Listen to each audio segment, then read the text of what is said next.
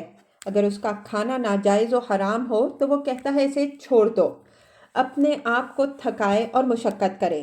تمہاری ذمہ داری وہ خود پوری کر رہا ہے کیونکہ اس کی عبادت حرام کھانے کی موجودگی میں اسے نفع نہیں دے گی۔ اور اس بات کی تائید صحیح حدیث میں مروی نبی اکرم صلی اللہ علیہ وآلہ وسلم کے اس ارشاد گرامی سے بھی ہوتی ہے کہ آپ صلی اللہ علیہ وآلہ وسلم نے اس شخص کے بارے میں فرمایا جس کا کھانا حرام، پینا حرام اور لباس حرام ہے اور اسے غذا بھی حرام ملتی ہے، تو اس کے لیے اس کی دعا کیسے قبول ہوگی؟ ایک حدیث میں مروی ہے کہ ایک فرشتہ ہر دن رات میں بیت المقدس پر ندا دیتا ہے کہ جو شخص حرام کھاتا ہے اس کی فرض اور نفل کوئی عبادت بھی قبول نہیں ہوتی۔ حضرت عبداللہ بن مبارک رحمہ اللہ فرماتے ہیں، میرے نزدیک 1100 یا 1,00,000 فرمایا درہم خرچ کرنے کے مقابلے میں شبہ والا 1 درہم واپس کرنا زیادہ پسندیدہ ہے۔ نبی اکرم صلی اللہ علیہ وآلہ وسلم سے مروی ہے، آپ صلی اللہ علیہ وآلہ وسلم نے فرمایا، جو شخص حرام مال سے حج کرتے ہوئے لبیک کہتا ہے تو فرشتہ کہتا ہے، نہ تیرا لبیک قبول ہوا اور نہ تیرا سعدی کا قبول ہوا، تیرا حج تیری طرف لوٹا دیا گیا۔ حضرت امام احمد رحمہ اللہ نے اپنی مسند میں نبی اکرم صلی اللہ علیہ وآلہ وسلم سے روایت کیا، آپ صلی اللہ علیہ وآلہ وسلم نے فرمایا، جو شخص 10 درہموں کے بدلے 1 کپڑا خریدے اور ان میں 1 درہم حرام سے ہو تو جب تک اس کا یہ لباس اس پر موجود رہے گا اللہ تعالیٰ اس سے نماز قبول نہیں فرمائے گا۔ حضرت وہب بن ورد رحمہ اللہ فرماتے ہیں، اگر تم نماز میں ستون کی طرح مستقل کھڑے رہو تو تمہیں اس سے نفع نہیں ہوگا جب تک تم یہ نہ دیکھو کہ جو کچھ تمہارے پیٹ میں جا رہا ہے وہ حلال ہے یا حرام۔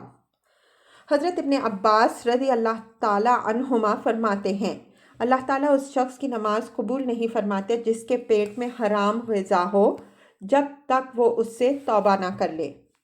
حضرت سفیان ثوری رحمہ اللہ فرماتے ہیں، جو شخص نیکی کے کام میں حرام مال خرچ کرتا ہے وہ اس شخص کی طرح ہے جو پیشاب کے ذریعے کپڑے کو پاک کرنا چاہتا ہے اور کپڑے کو صاف پانی پاک کرتا ہے اور اس طرح گناہ کو صرف حلال مال دور کرتا ہے۔ حضرت عمر فاروق رضی اللہ تعالی عنہ فرماتے ہیں، ہم حرام میں پڑنے کے خوف سے حلال مال کے 10 میں سے 9 حصے چھوڑ دیتے تھے۔ حضرت کعب بن عجرہ رضی اللہ تعالی عنہ سے مروی ہے، فرماتے ہیں کہ نبی اکرم صلی اللہ علیہ وآلہ وسلم نے فرمایا، وہ جسم جنت میں نہیں جائے گا جس نے حرام مال سے غذا حاصل کی۔ حضرت زید بن ارقم رضی اللہ تعالی عنہ فرماتے ہیں، حضرت ابو بکر صدیق رضی اللہ تعالی عنہ کا ایک غلام تھا جس کو آپ نے مکاتب بنایا، یعنی ایک رقم مقرر کی جس کی ادائیگی کے بعد وہ آزاد ہے، تو وہ ہر روز آپ کو کچھ رقم لا کر دیتا۔ آپ اس سے پوچھتے کہ یہ کہاں سے لائے ہو، اگر اس کو پسند فرماتے تو کھا لیتے ورنہ چھوڑ دیتے۔ راوی فرماتے ہیں کہ وہ ایک رات کھانا لے کر آیا اور حضرت ابو بکر صدیق رضی اللہ تعالی عنہ روزے سے تھے۔ آپ نے اس سے ایک لقمہ کھا لیا اور سوال کرنا بھول گئے، پھر فرمایا یہ کہاں سے لایا ہے؟ اس نے کہا میں دور جاہلیت میں لوگوں کے لیے کہانت، نجومیوں والے کام کرتا تھا اور یہ کام مجھے اچھی طرح نہیں آتا تھا مگر یہ کہ میں ان سے دھوکہ کرتا۔ حضرت ابو بکر صدیق رضی اللہ تعالی عنہ نے فرمایا، تم پر افسوس، قریب تھا کہ تم مجھے ہلاک کر دیتے۔ چنانچہ آپ نے منہ میں ہاتھ ڈال کر کرنے لگے لیکن وہ لقمہ نہ نکلا۔ عرض کیا کہ یہ پانی کے بغیر نہیں نکلے گا۔ آپ نے پانی منگوایا اور اسے پی کر کرنے لگے حتیٰ کہ پیٹ میں جو کچھ تھا کر دیا۔ عرض کیا گیا اللہ تعالیٰ آپ پر رحم فرمائے، یہ سب کچھ اس لقمے کی وجہ سے ہوا۔ آپ نے فرمایا اگر یہ لقمہ میری جان بھی لے لیتا اور اس کے بغیر نہ نکلتا تو میں اسے بھی نکال لیتا۔ میں نے نبی صلی اللہ علیہ وآلہ وسلم سے سنا، آپ صلی اللہ علیہ وآلہ وسلم نے فرمایا، جو جسم حرام سے پروان چڑھتا ہے وہ جہنم کے زیادہ لائق ہے۔ اس لیے مجھے ڈر ہوا کہ کہیں یہ لقمہ میرے جسم کے بڑھنے کا سبب نہ بن جائے۔ اور اس سے پہلے نبی اکرم صلی اللہ علیہ وآلہ وسلم کا ارشاد گرامی گزر چکا ہے کہ وہ جسم جنت میں نہیں جائے گا جس کو حرام سے غذا ملی ہو۔ اس حدیث کی سند صحیح ہے۔ علماء کرام رحمہم اللہ فرماتے ہیں، اس حکم میں ناجائز ٹیکس لینے والا، خیانت کرنے والا، دھوکہ دینے والا، چور، مسخرہ، سود خور، سود کھلانے والا، یتیم کا مال کھانے والا اور جھوٹا گواہ بھی شامل ہیں۔ جو شخص کوئی چیز ادھار لے کر انکار کر دے، رشوت کھانے والا، ناپ تول میں کمی کرنے والا، وہ شخص جو کوئی عیب والی چیز بیچے اور عیب چھپائے، جوا باز، جادوگر، نجومی، تصویر بنانے والا، زانیہ عورت، نوحہ کرنے والی اور دلال بھی اس زمرے میں آتے ہیں۔ دلال سے مراد یہ ہے کہ وہ بیچنے والے کی اجازت کے بغیر دلالی کی اجرت وصول کرے اور خریدار کو زیادہ رقم بتائے۔ اس طرح آزاد انسان کا سود کرنے والا بھی حرام کھانے والا ہے۔ نبی اکرم صلی اللہ علیہ وآلہ وسلم سے مروی ہے کہ آپ صلی اللہ علیہ وآلہ وسلم نے فرمایا، قیامت کے دن کچھ لوگوں کو لایا جائے گا، ان کے پاس تہامہ پہاڑ کے برابر نیکیاں ہوں گی، حتیٰ کہ جب ان کو لایا جائے گا تو ان کی نیکیوں کو اڑنے والے گرد و غبار کی طرح کر دیا جائے گا، پھر ان لوگوں کو جہنم میں ڈالا جائے گا۔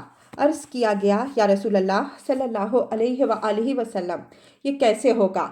آپ صلی اللہ علیہ وآلہ وسلم نے فرمایا، اس طرح ہوگا کہ وہ لوگ دنیا میں نماز پڑھتے، روزہ رکھتے، زکوٰۃ دیتے اور حج کرتے تھے، لیکن جب ان کے سامنے کوئی حرام چیز آتی تو وہ اسے لے لیتے، پس اللہ تعالیٰ نے ان کے اعمال کو ضائع کر دیا۔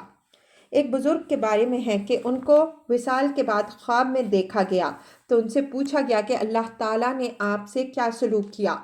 فرمایا، اچھا سلوک کیا، لیکن میں اس لیے جنت سے روکا گیا کہ میں نے ایک سوئی بطور ادھار لی تھی اور اسے نہیں لوٹایا۔ پس ہم اللہ تعالیٰ سے عفو و عافیت اور اس کام کی توفیق کا سوال کرتے ہیں جسے اللہ تعالیٰ پسند کرتا ہے اور اس پر راضی ہے۔ بے شک وہ جود و کرم والا ہے اور مہربان رحم فرمانے والا ہے۔ واعظ و نصیحت۔ اے اللہ کے بندو، کیا رات اور دن نے زندگیاں ختم نہیں کر دیں؟ کیا دنیا میں قائم مال نے زوال اختیار نہیں کیا؟ کیا صحت کا نتیجہ بیماری کی صورت میں نہیں ظاہر ہوا؟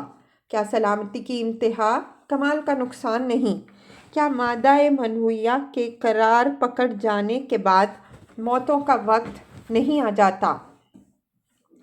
کیا تمہیں کوچ کرنے اور قرب انتقال کی خبر نہیں دی گئی؟ کیا تمہارے سامنے سامان عبرت ظاہر نہیں ہوا اور تمہارے سامنے مثالیں بیان نہیں کی گئیں؟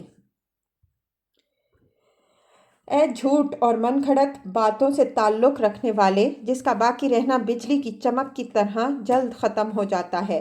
اے وہ شخص جو خواہشات میں واجب حقوق کو ضائع کرتا ہے، خالق سے مقابلہ کرتا ہے اور مخلوق سے تمہیں حیا آتی ہے۔ اے بلند سے بلند ترک و ترجیح دینے والے جو اس فسق کو ڈھانپ لے، سنو، عنقریب اس فسق کو دیکھو گے۔ اے خواہش کے پچھونوں کے خواہش مند جو ہلاکت کے قید خانے میں آخری سانس لے رہا ہے، اپنے بیمار نفس پر رو، کیونکہ تم اس لائق ہو کہ تم پر رویا جائے۔ اس شخص پر تعجب ہے جو اپنے ساتھیوں میں موت کا عمل دیکھتا ہے اور اسے ان کے ضائع ہو جانے اور وقت پورا ہو جانے کا یقین ہے۔ دل میں آخرت پر ایمان بھی ہے، لیکن پھر بھی اپنے پہلو پر غافل ہو کر سوتا ہے، اپنے جرم اور گناہ کے بدلے کو بھول جاتا ہے، خواہش کی سیرابی کی طرف جاتا ہے اور اپنے رب سے منہ پھیرتا ہے۔ اے موت کا پیالہ پلایا جا چکا ہے، اسے موت کا پیالہ پلایا جا چکا ہے، وہ اس کے پینے سے بچنے کے لیے مدد طلب کرتا ہے۔ موت اس کے گھر والوں اور مکان اور مال و مویشی سے جدا کر کے قبر کی طرف لے گئی۔ حالانکہ اس سے پہلے وہ اس دنیا کو پسند کرتا تھا۔ تو اے عقل مند جس کی قبر کھودی گئی اور اس پر رویا جا رہا ہے، مواعظ نے کانوں کو پھاڑا، لیکن میں نہیں سمجھتا کہ سننے والے نے اس سے کوئی نفع حاصل کیا۔ مقام میں طلوع سے روشنی ظاہر ہوئی، لیکن دیکھنے والا اندھا بنا رہا۔ جو شخص پچھاڑے جانے والوں کے دھوکے میں ہے، اس کے لیے دوسروں کے نشانات سے عبرتیں ظاہر ہوئیں، لیکن اسے کیا ہوا کہ وہ آنسو نہیں بہاتا۔ اس دل پر تعجب ہے جو ذکر حق کے وقت جھکتا نہیں، البتہ اس میں لالچوں نے پنجے گاڑ رکھے ہیں۔ کیا تو نے دیکھا نہیں گزری ہوئی عمر کبھی واپس آئی ہے؟ باقی ماندہ عمر میں جاگ کر رہو اور ایسے کاموں سے باز رہو اور اللہ تعالیٰ کی طرف رجوع کرو۔ خطرہ بہت بڑا ہے، عذاب سخت ہے اور راستہ بہت دور کا ہے۔ بے شک تمہارے رب کا عذاب واقع ہونے والا ہے اور اسے کوئی چیز دور نہیں کر سکتی۔ گناہ کبیرہ نمبر 29، خودکشی۔ ارشاد خداوندی ہے، وَلَا تَقْتُلُوا أَنفُسَكُمْ إِنَّ اللَّهَ كَانَ بِكُمْ رَحِيمًا وَمَنْ يَفْعَلْ ذَلِكَ عُدْوَانًا وَظُلْمًا فَسَوْفَ نُصْلِيهِ نَارًا وَكَانَ ذَلِكَ عَلَى اللَّهِ يَسِيرًا۔ سورہ نساء آیات 29-30۔ اور اپنے آپ کو ہلاک نہ کرو، بے شک اللہ تعالیٰ تم پر رحم فرمانے والا ہے، اور جو شخص ظلم و زیادتی کرتے ہوئے ایسا کرے گا پس ان قریب ہم اسے جہنم میں داخل کریں گے، اور یہ بات اللہ تعالیٰ پر آسان ہے۔ حضرت واحدی رحمہ اللہ اس آیت کی تفسیر میں فرماتے ہیں، لا تقتلوا انفسکم کا مطلب یہ ہے کہ ایک دوسرے کو قتل نہ کرو، کیونکہ تمہارا ایک ہی دین سے تعلق ہے اور تم ایک ہی جان کی طرح ہو۔ حضرت ابن عباس رضی اللہ تعالیٰ عنہما اور اکثر مفسرین کا یہی قول ہے، اور ایک جماعت کا موقف یہ ہے کہ اس سے مراد انسان کا اپنے آپ کو قتل کرنا ہے، اور اس بات کے صحیح ہونے پر حضرت عمر بن عاص رضی اللہ تعالیٰ عنہ کی یہ روایت دلالت کرتی ہے۔ ہمیں ابو منصور محمد بن محمد منصوری رحمہ اللہ نے اپنی سند سے حضرت عمر بن عاص رضی اللہ عنہ سے روایت کرتے ہوئے خبر دی کہ حضرت عمر بن عاص رضی اللہ تعالیٰ عنہ فرماتے ہیں کہ مجھے ایک ٹھنڈی رات میں احتلام ہو گیا اور میں غزوہ ذات السلاسل میں تھا۔ مجھے ڈر ہوا کہ اگر میں نے غسل کیا تو ہلاک ہو جاؤں گا، چنانچہ میں نے تیمم کر کے اپنے ساتھیوں کے ہمراہ صبح کی نماز پڑھ لی۔ پھر میں نے یہ بات نبی اکرم صلی اللہ علیہ وآلہ وسلم کی خدمت میں عرض کی تو آپ صلی اللہ علیہ وآلہ وسلم نے فرمایا، اے عمر، آپ نے ناپاکی کی حالت میں اپنے ساتھیوں کے ہمراہ نماز پڑھ لی تو میں نے آپ کو بتایا کہ مجھے غسل کرنے سے کس چیز نے روکا، اور میں نے یہ بھی عرض کیا کہ میں نے اللہ تعالیٰ سے سنا ہے، وہ فرماتا ہے وَلَا تَقْتُلُوا أَنفُسَكُمْ إِنَّ اللَّهَ كَانَ بِكُمْ رَحِيمًا۔ ترجمہ گزر چکا ہے۔ نبی صلی اللہ علیہ وآلہ وسلم یہ بات سن کر ہنس پڑے اور کچھ نہ فرمایا۔ تو یہ حدیث اس بات پر دلالت کرتی ہے کہ حضرت عمر بن عاص رضی اللہ تعالیٰ عنہ نے اس آیت سے انسان کا اپنے آپ کو ہلاک کرنا مراد لیا، دوسروں کو ہلاک کرنا نہیں، اور نبی اکرم صلی اللہ علیہ وآلہ وسلم نے اس پر کوئی اعتراض نہیں کیا۔ حضرت ابن عباس رضی اللہ تعالیٰ عنہما وَمَنْ يَفْعَلْ ذَلِكَ کی تفسیر میں فرماتے ہیں کہ یہ اشارہ ان تمام باتوں کی طرف لوٹتا ہے جو سورت کے شروع سے اس جگہ تک منع کی گئی ہیں، اور ایک جماعت کہتی ہے کہ سزا کا یہ ذکر حرام طریقے پر مال کھانے اور ناحق قتل کرنے سے متعلق ہے، اور ارشاد خداوندی عدوانا و ظلما میں واو بمانی معا ہے، یعنی ظلم کے ساتھ زیادتی مراد ہے اور وہ اللہ تعالیٰ کے حکم سے تجاوز کرنا ہے۔ وَكَانَ ذَلِكَ عَلَى اللَّهِ يَسِيرًا، یعنی اس نے جس بات سے ڈرایا ہے اور وہ جہنم میں داخل کرنا ہے، یہ بات اللہ تعالیٰ کے لیے آسان ہے۔ حضرت جندب ابن عبداللہ رضی اللہ تعالیٰ عنہ نبی اکرم صلی اللہ علیہ وآلہ وسلم سے روایت کرتے ہیں، آپ صلی اللہ علیہ وآلہ وسلم نے فرمایا، تم سے پہلے لوگوں میں ایک شخص تھا جس کو ایک زخم آیا تو وہ بہت پریشان ہو گیا، چنانچہ اس نے چھری لے کر اس سے اپنا ہاتھ کاٹ دیا، خون بند نہ ہوا اور وہ مر گیا۔ اللہ تعالیٰ نے فرمایا، میرے بندے نے میرے حکم میں جلدی کی تو میں نے اس پر جنت کو حرام کر دیا۔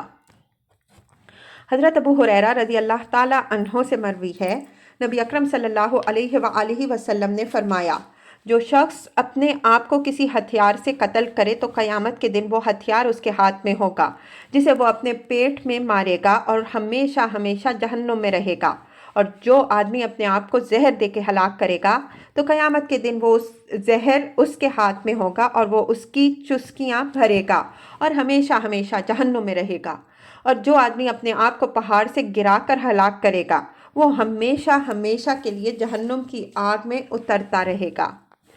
حضرت ثابت بن ضحاک رضی اللہ تعالیٰ عنہ کی روایت ہے، فرماتے ہیں کہ رسول اکرم صلی اللہ علیہ وآلہ وسلم نے ارشاد فرمایا، کسی مومن پر لعن طعن کرنا اسے قتل کرنے کی طرح ہے، اور کسی مومن کو کافر کہنا اسے قتل کرنے کی طرح ہے، اور جو شخص اپنے آپ کو کسی چیز سے قتل کرے قیامت کے دن اسی چیز کے ساتھ اسے عذاب دیا جائے گا۔ صحیح حدیث میں ہے، اس شخص کے بارے میں پوچھا گیا جس کو کوئی زخم تکلیف دیتا ہے تو وہ جلدی موت کی طلب میں اپنے آپ کو تلوار کی دھار سے قتل کر دیتا ہے، تو نبی اکرم صلی اللہ علیہ وآلہ وسلم نے فرمایا، وہ جہنمیوں میں سے ہے۔ ہم اللہ تعالیٰ سے سوال کرتے ہیں کہ وہ ہمارے دلوں میں ہدایت ڈالے اور ہمیں اب ہمارے نفسوں کی شرارتوں اور برے اعمال سے پناہ عطا فرمائے۔ بے شک وہی جود و سخا کا مالک، کریم، غفور اور رحیم ہے۔ واعظ و نصیحت۔ اے انسان، تو کس طرح گمان کرتا ہے کہ تیرے اعمال مزین اور مضبوط ہیں، حالانکہ تو جانتا ہے کہ یہ محض مکر و فریب ہے، اور تو کیسے اپنے مالک سے معاملے کو چھوڑتا ہے جبکہ تو جانتا ہے کہ یہی فائدہ مند ہے، اور تو اپنے مال سفر میں کس طرح کمی کرتا ہے، حالانکہ یہ بات ثابت ہے کہ راستہ بہت دور کا اور لمبا ہے۔ اے ہم سے منہ پھیرنے والے، یہ بے وفائی اور اعراض کب تک ہوگا؟ اے وہ شخص جو موت اور زندگی سے غافل ہے، جس کے ختم ہونے میں کوئی شک نہیں۔ اے اپنی امید سے دھوکہ کھانے والے، ان امیدوں کے ہاتھ اس کے اختیار میں ہیں، وہ جب چاہے قینچی سے کاٹ دے۔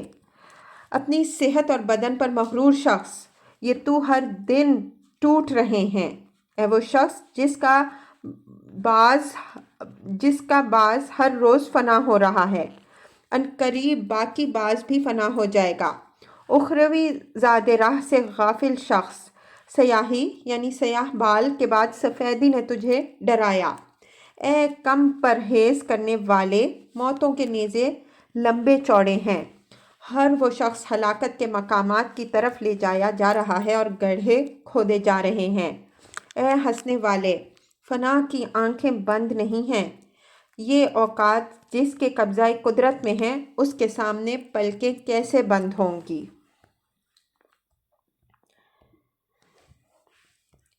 گناہ کبیرہ نمبر 30، جھوٹ کی کثرت۔ ارشاد خداوندی ہے، لعنت اللہ علی الکاذبین، سورہ آل عمران آیت 61۔ جھوٹوں پر اللہ تعالیٰ کی لعنت ہے۔ ارشاد خداوندی ہے، قتل الخراصون، سورہ زاریات آیت 10۔ اندازے لگانے والے یعنی جھوٹ بولنے والے ہلاک ہوئے۔ اور ارشاد خداوندی ہے، ان اللہ لا یہدی من ہوا مسرف کذاب، سورہ مومن آیت 28۔ بے شک اللہ تعالیٰ کسی حد سے بڑھنے والے جھوٹ بولنے والے کو ہدایت نہیں دیتا۔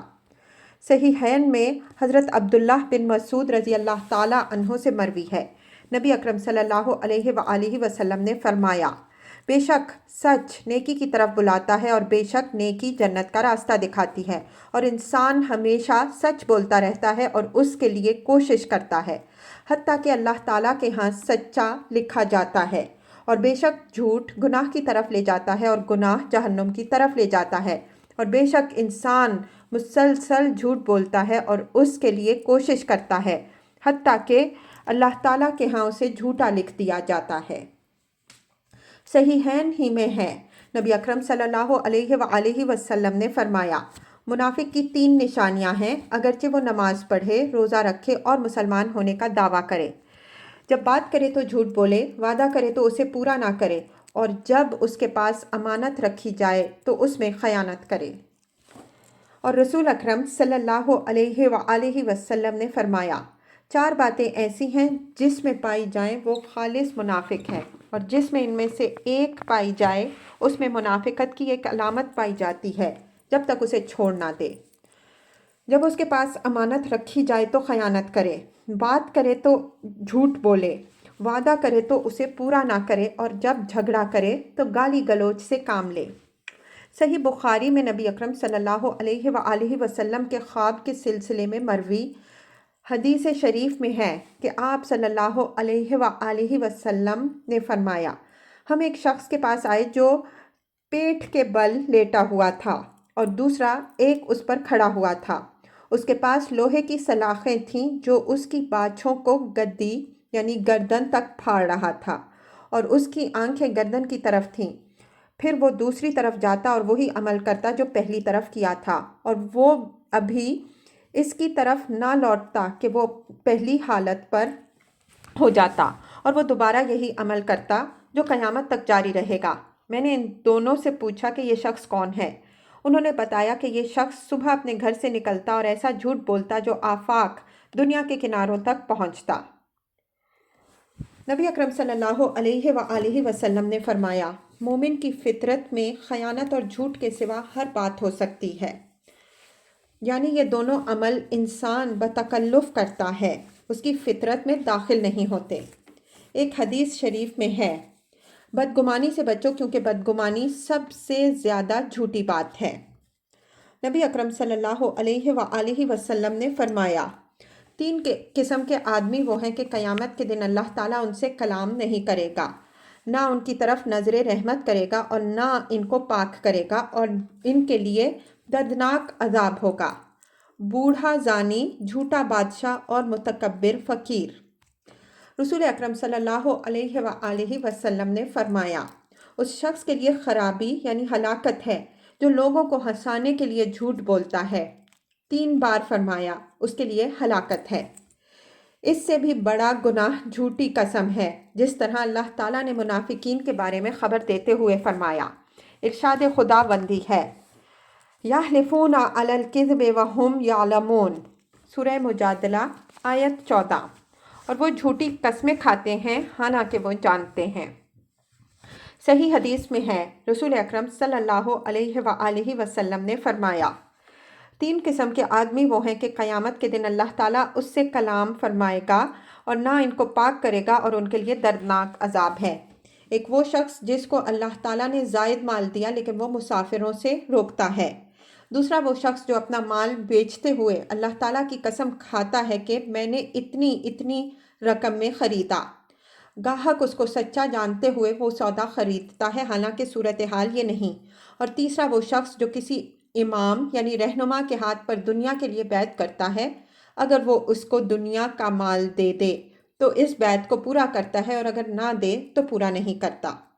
اور نبی اکرم صلی اللہ علیہ وآلہ وسلم نے فرمایا، یہ بہت بڑی خیانت ہے کہ تم اپنے مسلمان بھائی سے کوئی بات کرو اور وہ اس میں تمہاری تصدیق کرے لیکن تم اس سے جھوٹ بول رہے ہو۔ رسول اکرم صلی اللہ علیہ وآلہ وسلم نے فرمایا، جو جھوٹا خواب بیان کرے اسے جو کے 2 دانوں میں گانٹھ لگانے کا حکم دیا جائے گا اور وہ ایسا نہیں کر سکے گا۔ نبی اکرم صلی اللہ علیہ وآلہ وسلم نے فرمایا، سب سے بڑا جھوٹ یہ ہے کہ کوئی شخص اپنی آنکھوں کو وہ چیز دکھائے جو انہوں نے نہیں دیکھی۔ مطلب یہ ہے کہ وہ کہے کہ میں نے خواب میں اس طرح دیکھا حالانکہ اس نے کچھ نہیں دیکھا۔ حضرت عبداللہ بن مسعود رضی اللہ تعالیٰ عنہ فرماتے ہیں، انسان مسلسل جھوٹ بولتا ہے اور جھوٹ کی کوشش کرتا ہے حتیٰ کہ اس کے دل میں ایک سیاہ نقطہ ڈال دیا جاتا ہے، پھر اس کا دل سیاہ ہو جاتا ہے اور وہ اللہ تعالیٰ کے ہاں جھوٹے لوگوں کو میں لکھ دیا جاتا ہے۔ تو مسلمان کو چاہیے کہ گفتگو میں اپنی زبان کی حفاظت کرے، ہاں، ایسا کلام جس میں کوئی بھلائی ہو تو اس کے لیے زبان کو استعمال کرے، کیونکہ خاموشی میں سلامتی ہے اور سلامتی کے برابر کوئی چیز نہیں ہے۔ صحیح بخاری میں حضرت ابو ہریرہ رضی اللہ تعالیٰ عنہ سے مروی ہے، وہ نبی اکرم صلی اللہ علیہ وآلہ وسلم سے روایت کرتے ہیں کہ آپ صلی اللہ علیہ وآلہ وسلم نے فرمایا، جو شخص اللہ تعالیٰ اور آخرت کے دن پر ایمان رکھتا ہے اسے چاہیے کہ اچھی بات کہے یا خاموش رہے۔ یہ حدیث جس کے صحیح ہونے پر سب کا اتفاق ہے، واضح طور پر بتاتی ہے کہ انسان کے لیے مناسب نہیں ہے کہ وہ سوائے اچھے کلام کے گفتگو کرے، یعنی ایسی گفتگو ہونی چاہیے جس میں متکلم کی بھلائی ہو۔ حضرت ابو موسیٰ رضی اللہ تعالیٰ عنہ سے مروی ہے، فرماتے ہیں کہ میں نے عرض کیا، یا رسول اللہ صلی اللہ علیہ وآلہ وسلم، کون سا مسلمان افضل ہے؟ تو آپ صلی اللہ علیہ وآلہ وسلم نے فرمایا، وہ مسلمان جس کی زبان اور ہاتھ سے مسلمان محفوظ رہیں۔ صحیحین میں ہے، ایک شخص ایسا کلام کرتا ہے جس میں وہ غور و فکر نہیں کرتا کہ کہیں یہ حرام تو نہیں، تو وہ اس بات کی وجہ سے جہنم میں اس قدر گرے گا جس قدر فاصلہ مشرق اور مغرب کے درمیان ہے۔ موطا امام مالک میں حضرت بلال بن حارث مزنی رضی اللہ تعالیٰ عنہ سے مروی ہے کہ نبی اکرم صلی اللہ علیہ وآلہ وسلم نے فرمایا، ایک شخص ایسی بات کہتا ہے جو اللہ تعالیٰ کو پسند ہے، حالانکہ وہ یہ گمان نہیں کرتا کہ یہ کلمہ اس مقام تک پہنچے گا کہ اللہ تعالیٰ قیامت تک اس کے لیے اپنی رضا لکھ دے، اور ایک آدمی ایسا کلام کرتا ہے جس پر اللہ تعالیٰ ناراض ہوتا ہے، حالانکہ اس کے خیال میں یہ اس درجے کو نہیں پہنچتا کہ اس کے سبب اللہ تعالیٰ اس کے لیے قیامت تک ناراضگی لکھ دے۔ اس سلسلے میں بے شمار صحیح احادیث موجود ہیں، ہم نے جو کچھ ذکر کیا یہاں اس قدر کافی ہے۔ کسی سے پوچھا گیا کہ تم نے انسانوں میں کس کس قدر عیب پائے؟ اس نے کہا، شمار سے بھی زیادہ، اور میں نے 18,000 عیب شمار کیے، اور ایک ایسی خصلت ہے کہ اگر آدمی اسے استعمال کرے تو وہ تمام عیبوں کو چھپا لے، اور وہ زبان کی حفاظت ہے۔ اللہ تعالیٰ ہمیں اپنی نافرمانی سے محفوظ رکھے اور مرضی کے کاموں کی توفیق عطا فرمائے، بے شک وہ جود و کرم والا ہے، آمین۔ واعظ و نصیحت، اے بندے، تیرے لیے تیری زندگی سے زیادہ عزیز کوئی چیز نہیں، اور تو اسے ضائع کر رہا ہے، اور شیطان جیسا کوئی دشمن نہیں، اور تو اس کی بات مانتا ہے۔ نفس کی موافقت سے زیادہ کوئی نقصان دہ چیز نہیں، اور تو اس سے محبت کرتا ہے۔ سلامتی کے اوقات کے علاوہ اب کوئی پونجی نہیں، اور تو ان میں اسراف کر رہا ہے۔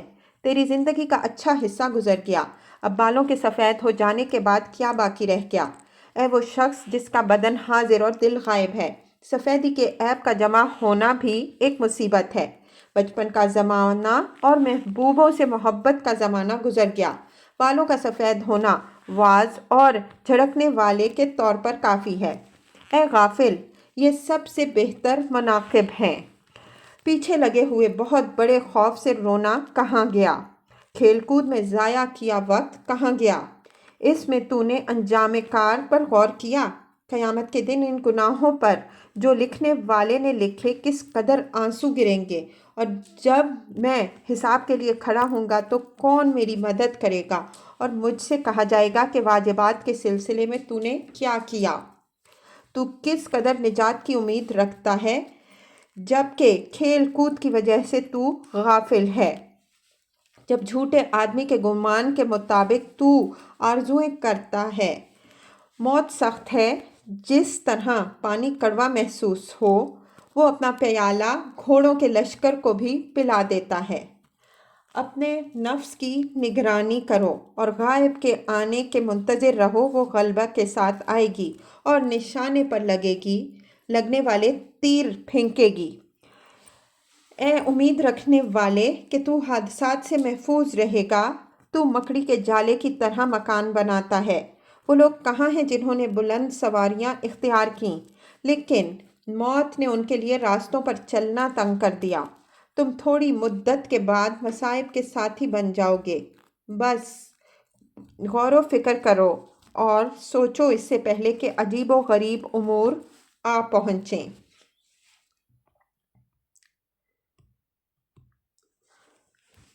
گناہ کبیرہ نمبر 31، ارشاد خداوندی ہے وَمَن لَّمْ يَحْكُم بِمَا أَنزَلَ اللَّهُ فَأُولَٰئِكَ هُمُ الْكَافِرُونَ۔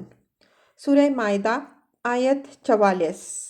اور جو لوگ اللہ تعالیٰ کے نازل کردہ حکم کے مطابق فیصلہ نہیں کرتے وہ کافر ہیں۔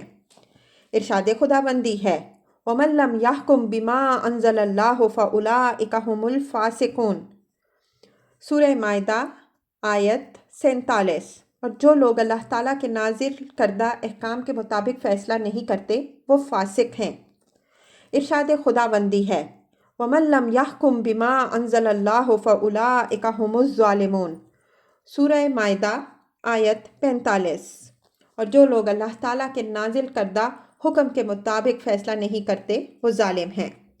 امام حاکم نے اپنی صحیح میں اپنی سند سے حضرت طلحہ بن عبید اللہ رضی اللہ تعالیٰ عنہ سے روایت کیا۔ وہ نبی اکرم صلی اللہ علیہ وآلہ وسلم سے روایت کرتے ہیں کہ آپ صلی اللہ علیہ وآلہ وسلم نے فرمایا اللہ تعالیٰ ایسے حاکم کی نماز قبول نہیں کرتا جو اللہ تعالیٰ کے اتارے ہوئے قانون کے بغیر فیصلہ کرے۔ امام حاکم رحمہ اللہ نے ہی حضرت بریدہ رضی اللہ تعالیٰ عنہ کی روایت سے بیان کیا کہ وہ فرماتے ہیں کہ رسول اکرم صلی اللہ علیہ وآلہ وسلم نے فرمایا قاضی 3 قسم کے ہیں، ایک قسم کے قاضی جنت میں جائیں گے اور دوسری قسم کے قاضی جہنم میں جائیں گے۔ وہ قاضی جس نے حق کو پہچانا اور اس کے مطابق فیصلہ کیا وہ جنت میں جائے گا، جس قاضی نے حق کو پہچانا اور جان بوجھ کر زیادتی کی وہ جہنم میں جائے گا، اور وہ قاضی جس نے علم کے بغیر فیصلہ کیا وہ بھی جہنم میں جائے گا۔ صحابہ کرام رضی اللہ تعالیٰ عنہم نے عرض کیا جاہل کا کیا گناہ ہے؟ آپ صلی اللہ علیہ وآلہ وسلم نے فرمایا اس کا گناہ یہ ہے کہ اسے جب تک علم حاصل نہ ہوتا قاضی نہیں بننا چاہیے تھا۔ حضرت ابو ہریرہ رضی اللہ تعالیٰ عنہ سے مروی ہے، فرماتے ہیں کہ رسول اکرم صلی اللہ علیہ وآلہ وسلم نے فرمایا جسے قاضی بنایا گیا اسے چھری کے بغیر ذبح کیا گیا۔ حضرت قاضی فضیل بن عیاض رحمہ اللہ فرماتے ہیں قاضی کو چاہیے کہ ایک دن فیصلہ کرے اور ایک دن اپنے اوپر روئے۔ حضرت محمد بن واسع رحمہ اللہ فرماتے ہیں قیامت کے دن حساب کے لیے سب سے پہلے قاضیوں کو بلایا جائے گا۔ حضرت عائشہ صدیقہ رضی اللہ تعالیٰ عنہا فرماتی ہیں میں نے رسول اکرم صلی اللہ علیہ وآلہ وسلم سے سنا، آپ صلی اللہ علیہ وآلہ وسلم نے فرمایا قیامت کے دن انصاف کرنے والے قاضی کو لایا جائے گا، بس وہ اس کو اس قدر سخت پائے گا کہ تمنا کرے گا کہ وہ 2 آدمیوں کے درمیان کھجور کا فیصلہ بھی نہ کرتا۔ حضرت معاذ بن جبل رضی اللہ تعالیٰ عنہ فرماتے ہیں کہ رسول اکرم صلی اللہ علیہ وآلہ وسلم نے فرمایا قاضی جہنم میں دور دراز یعنی عدن سے بھی زیادہ دور کا فاصلہ گرے گا۔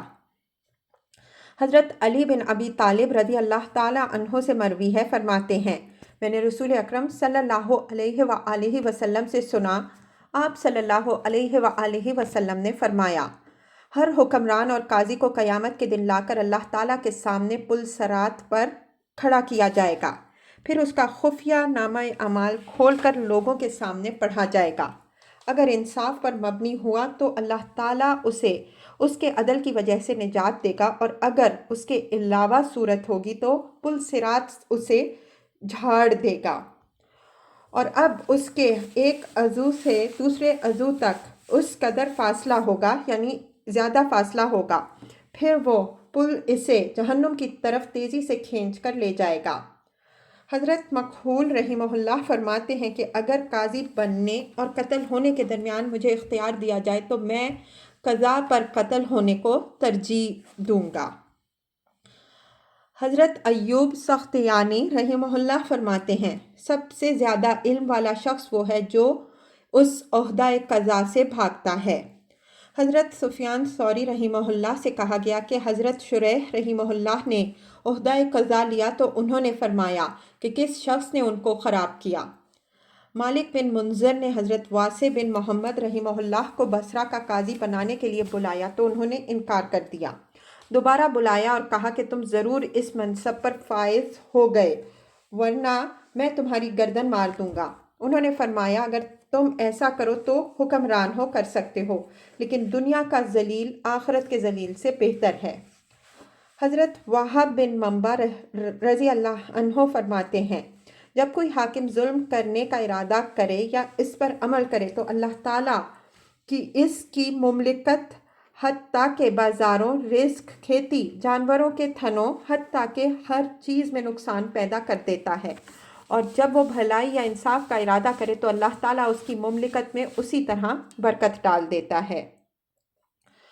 حمص کے ایک حکمران نے حضرت عمر بن عبدالعزیز رحمہ اللہ کو لکھا حمد و صلوات کے بعد حمص کا شہر تباہ ہو گیا اور اصلاح کے قابل ہے۔ حضرت عمر بن عبدالعزیز رحمہ اللہ نے اس کو جواب میں لکھا کہ اسے عدل کے ذریعے محفوظ رکھو اور اس کے راستوں کو ظلم سے پاک کرو۔ والسلام۔ غصے کی حالت میں قاضی کا فیصلہ کرنا حرام ہے، اور جب قاضی کے پاس علم کم ہو، اس کا ارادہ برا ہو، اخلاق میں بھلائی نہ ہو، تقوی کم ہو تو وہ مکمل طور پر ناقص ہے اور اس پر لازم ہے کہ وہ خود بخود اس عہدے سے معزول ہو جائے اور جلد از جلد جان چھڑائے۔ ہم اللہ تعالیٰ سے عفو و عافیت اور اس عمل کی توفیق کا سوال کرتے ہیں جسے وہ پسند کرتا ہے اور اس پر راضی ہے۔ بے شک وہ جواد و کریم ہے۔ واعظ و نصیحت۔ اے وہ شخص جس کی عمر جب زیادہ ہوتی ہے تو کم ہی ہوتی ہے، اے وہ جو موت سے بے خوف ہے اور وہ تمہارا پیچھا کر رہی ہے، اے دنیا کی طرف مائل، کیا تو نقصان سے محفوظ ہے؟ اے عمر میں بڑھنے والے، کیا تو نے فرض کی ادائیگی میں جلدی کی؟ اے وہ شخص جو ہدایت کے راستوں پر ترقی کرتا ہے پھر خواہشات سامنے آتی ہیں تو اوندھا ہو جاتا ہے۔ قیامت کے دن جب تمام واقعات سامنے پھیلائے جائیں گے تو کون تیرا مددگار ہوگا؟ اس نفس پر تعجب ہے جو رات کو مطمئن ہو کر سویا اور قیامت کے دن واقع ہونے والے خطرناک امور کو بھول گیا۔ جب واعظ اسے کھٹکھٹاتے ہیں تو ان کی طرف کان لگاتا ہے، پھر یہ جھڑکنے والے امور ضائع ہو کر واپس لوٹتے ہیں، اور نفس کل قیامت کے دن کریم ذات کے کرم کی طمع میں ہیں اور کسی حال میں بھی فرما برداری نہیں کرتے۔ قدم مختلف راستوں میں خواہش کی وسعتوں میں ہیں جبکہ ہدایت کے وسیع راستے واضح ہو گئے۔ ہمتیں اور ارادے خواہش کی شاہراہوں پر جھگڑتے ہیں اور عقل کے مواعظ نفع نہیں دیتے۔ دل جب منع کرنے والے، جھڑکنے والے امور سے بھر جاتے ہیں تو ان میں توبہ پوشیدہ ہوتی ہے، پھر حرام کام کی طرف مسلسل رجوع کرتے ہیں۔